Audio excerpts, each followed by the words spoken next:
बहुत लोगों की ये प्रॉब्लम होती है कि गर्मी में घी कैसे निकालें। अक्सर हम गर्मी में घी निकालते हैं तो वो घी जो है मक्खन ना बनकर मट्ठे की तरह बन जाती है। तो आज मैंने जानबूझकर अपने जो मक्खन था उसको खराब किया है और उसके बाद उसे सही करके आपको बताया है कि कैसे यदि आपके भी घी निकालते समय अगर मक्खन मट्ठा बन जाए और आपका घी नहीं निकल पा रहा है तो आप इस तरीके से अपने घी को सही कर सकते हैं और फिर से उसे मक्खन बना सकते हैं। तो वीडियो को पूरे स्टार्ट से इन तक ज़रूर देखिएगा अगर आपके साथ भी ये प्रॉब्लम होती है।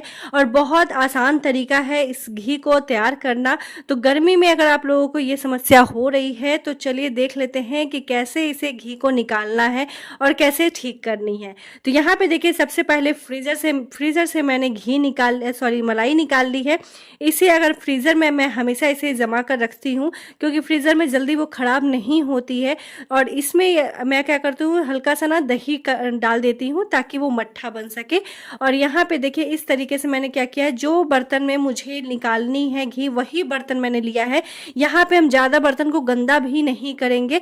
और इस तरीके से देखिए जिस कढ़ाई में मैंने घी निकालनी है उसी कढ़ाई में मैंने इसे पलट लिया है। ये क्या करना है आपको, मलाई को फ्रीजर से निकालने के 3 से 4 घंटे के बाद ये प्रोसेस आपको करनी है। तो जिस समय आपको घी निकालना हो उसके 3 से 4 घंटे पहले ही मलाई को आप बाहर निकाल कर रख दें।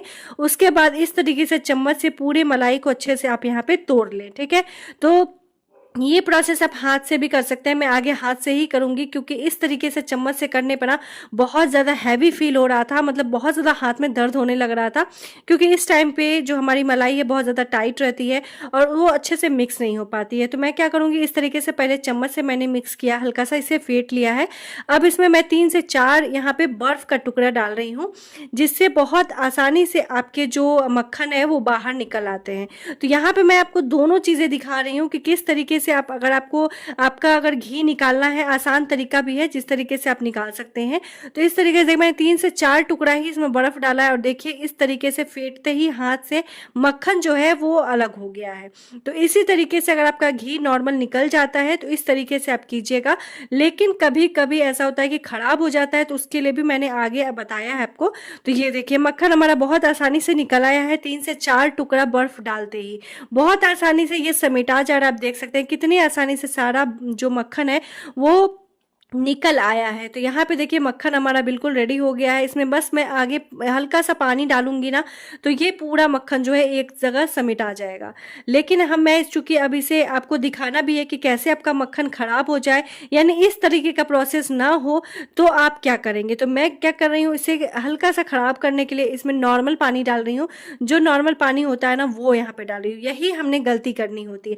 क्या होता है कि जब भी हम इस तरीके से गर्मी में करते हैं ना, नॉर्मल पानी डालते हैं तो ये बिल्कुल मट्ठा बन जाएगी आपकी। जो मक्खन आपने निकाला होगा वो बिल्कुल इस तरीके से पूरे दूध बन जाती है। तो यहाँ पे आपको क्या करना है, नॉर्मल पानी ना लेके आपको यहाँ पे फ्रिज का पानी यानी ठंडा पानी यूज करना होता है।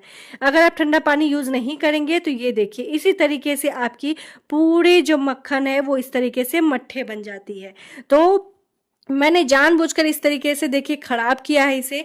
अब आपको क्या करना है, इस तरीके से फेंटने के बाद आपको इसे देखिए मैं कितना भी इसे फेंट लूँ अब ये ठीक नहीं हो पा रहा है क्योंकि ये पूरे से ना एक जम गया है, यानी कि पूरे सिकुड़ गया है जिस ठंड की वजह से, जिसकी वजह से नॉर्मल और ठंड की वजह से, जिससे घी मक्खन नहीं निकल पा रहा है।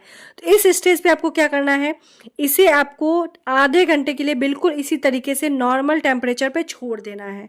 ठीक है, देखिए जिस तरीके से अभी मट्ठा है ना मेरा, बिल्कुल इसी पे मैं आधे घंटे के लिए इसे छोड़ दे रही हूँ।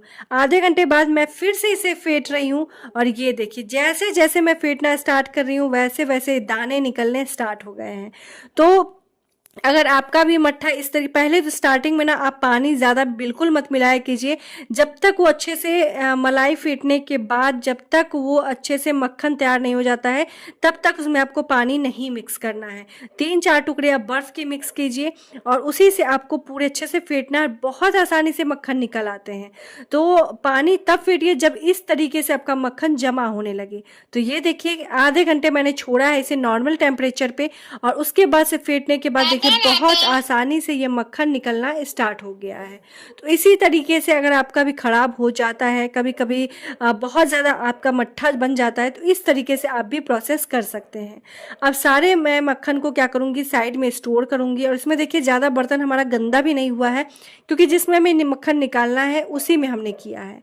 अब यहाँ पे सारे जो मट्ठे हमारे निकले हैं, ये हम यहाँ पे छान लेते हैं। तो यहाँ पे देखिए इसमें बहुत ज़्यादा इसमें अभी मक्खन है, तो इसलिए इसमें छानना बहुत ज़्यादा ज़रूरी है। अगर आप मलाई में दूध नहीं, दही नहीं डालते हैं, तो वो आपका दूध ही रहता है, आप उससे पनीर आराम से निकाल सकते हैं। और अगर आपने इसमें दही डाल दिया है तो वो मट्ठा बन जाती है। यहाँ पे हम क्या करेंगे, इस तरीके से देखिए मक्खन हमारा स्टोर हो चुका है। अब मैं इसमें घी निकालने के लिए बिल्कुल फुल फ्लेम पे इसे रख दे रही हूँ। फ्लेम को बिल्कुल फुल किया हुआ है, क्योंकि ताकि आसानी से पिघल जाए और जल्दी पिघल जाए।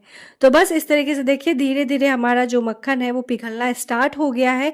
और इस टाइम पे अभी बिल्कुल भी जलेगी नहीं, आप निश्चिंत रहिए और बिल्कुल हाई फ्लेम पे आप इसे कर सकते हैं। तो बस धीरे धीरे देखिए मक्खन पिघलना स्टार्ट हो गया है, हल्का हल्का सा पकना स्टार्ट हो गया है और उसमें उबाल भी आने लगी है। धीरे धीरे आप देखेंगे कि हल्का हल्का सा घी भी निकलना स्टार्ट हो जाएगा। और जब आपको लगे कि इस टाइम में कढ़ाई पे थोड़ी सी गाढ़ी हो गई, तो हल्का हल्का सा आप चला दीजिए बीच बीच में इस तरीके से, या फिर अगर आप स्लो फ्लेम पे करके, बिल्कुल लो फ्लेम पे करके आप इसे छोड़ दीजिए और बाकी का आप काम निपटा सकते हैं। तो धीरे धीरे देखिए घी निकलना स्टार्ट हो गया है और मैं यहीं पे खड़ी थी और बिल्कुल हाई फ्लेम पे से किया है। और ये देखिए हल्का सा ये नीचे का जो मक्खन था वो ब्राउन होना स्टार्ट हुआ है, तभी मैंने गैस के फ्लेम को ऑफ कर दिया है, क्योंकि ये इतनी ज़्यादा गर्म होती है ना कि ये बिल्कुल बाद में भी इसका प्रोसेस चलते रहता है। अब देखिए मैंने गैस के फ्लेम को कब का ऑफ किया हुआ था और अभी तक इसमें उबाल आ रही है। तो चलिए इसे ठंडा कर लेते हैं।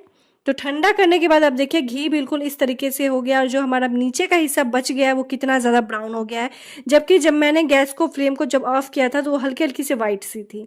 तो बस इसे छान लेते हैं। छानने के लिए हमेशा आप इसे बिल्कुल बारीक छन्नी से छानिए, ताकि कोई भी जो कण है वो नीचे घी में ना जाए। तो इस तरीके से देखिए हमने क्या किया, अच्छे तरीके से इसे छान लिया है। और छानने के लिए आप हमेशा इसे ना शीशे के बर्तन में ही, यानी शीशे के जार में ही रखें। इससे घी जल्दी ख़राब नहीं होती है। प्लास्टिक के बर्तन में रखने से ना थोड़ी सी जल्दी घी ख़राब हो जाती है।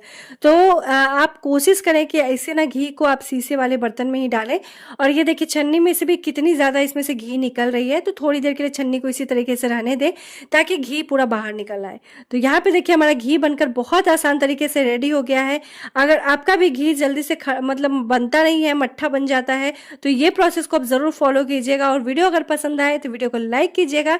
चैनल को नहीं देख रहे हैं तो सब्सक्राइब करना बिल्कुल मत भूलिएगा।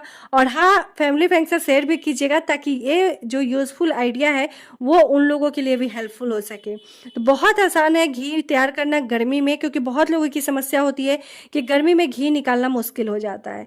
तो चलिए, होप करती हूँ आपको ये रेसिपी बहुत ज़्यादा अच्छी लगी होगी। मिलते हैं नए रेसिपी के साथ। Thanks for watching, bye bye.